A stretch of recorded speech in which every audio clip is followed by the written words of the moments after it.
to university, I'm going to read what I want and to wear black.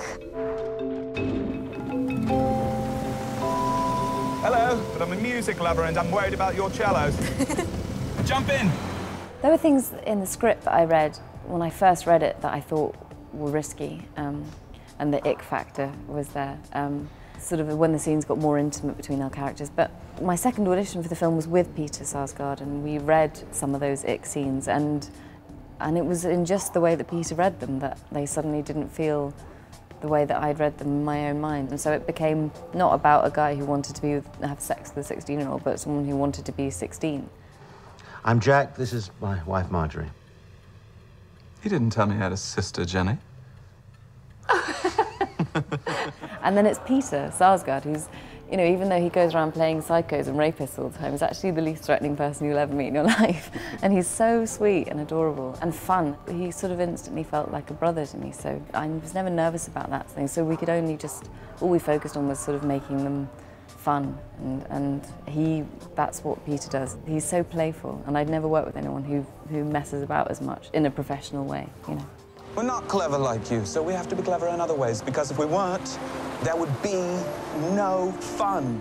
Playing a lead role is so much easier than playing a supporting role, because you have the support of the whole crew from day one, and that makes such a big difference. To me, I feel like when I have the crew and when we're all like a team, my job's just so much easier, because you can throw yourself into the world, and you don't have one day to make a good impression, you have 36 days.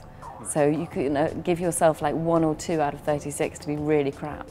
If you're a supporting role, you have 1 or 2 crap days, that's it, you're bad in that movie. You can give yourself like a 20% leeway on a lead role, where you can kind of go, all right, I'm crap in that bit, but I'm all right in the, you know, it's sort of, that's how I reason with it anyway. Practice a hobby is a hobby. Can I stop going to the youth orchestra then? No. No, the youth orchestra is a good thing. That shows you're a joiner-inner. Yes, but I've already joined in, so now I can stop. Oh, I have such a good Oliver Stone story, but I don't know if I'm allowed to say it. Let me just think if it's controversial or not. Am I allowed to swear? Yes. Okay. They were shooting something a while ago, a couple of weeks ago, and we were shooting in this forest, and Shia had a question on a line. Shia and Josh Brolin were shooting a scene together, and Shia questioned this line. He didn't know if it made sense, and it was something to do with a mirror. And he said, blah, blah, blah, mirror, I don't get it, mirror. And Oliver turned around and went, I like mirror. I wrote Scarface, go fuck yourself. And then we did the scene. But it's been brilliant, and it looks amazing. And for the first time when I'm working on a job, I've watched selects and I've watched rushes, and it's so cool.